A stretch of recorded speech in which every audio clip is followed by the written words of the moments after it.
In this ARM project, Rensselaer Polytechnic Institute partnered with GE, Watson Technology, and Southwest Research Institute to use sensors and human guidance to effectively manipulate and assemble large, flexible composite panels.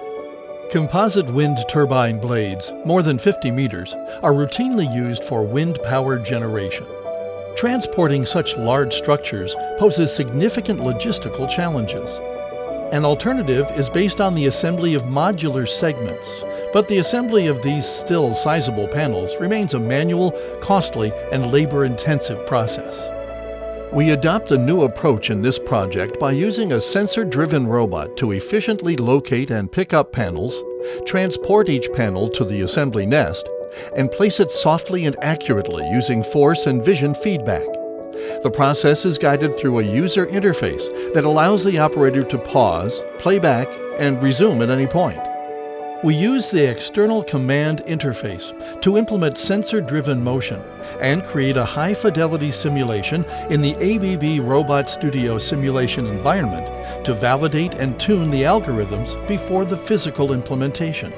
To transport the bulky panel in the small workspace, we considered many existing path planning algorithms, but they may generate undesirable paths. Instead, we adopt a user-guided planning approach by converting a rough user-sketched path into a nearby feasible path. To ensure worker safety, we use multiple-point cloud sensors to detect human movement and adjust the robot motion. After the panel is transported to the assembly nest, two cameras mounted on the robot gripper use markers on the panels to guide the robot to align the panel to within 1 millimeter accuracy. We combine inputs from multiple cameras for vision-guided panel placement using both position and image-based visual servoing to achieve this tight tolerance.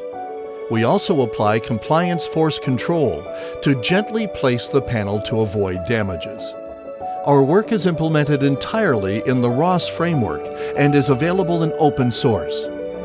Additional funding for this project is provided by the New York State Empire State Development Corporation, Division of Science, Technology, and Innovation, or NYSTAR, and the Rensselaer Office of Research.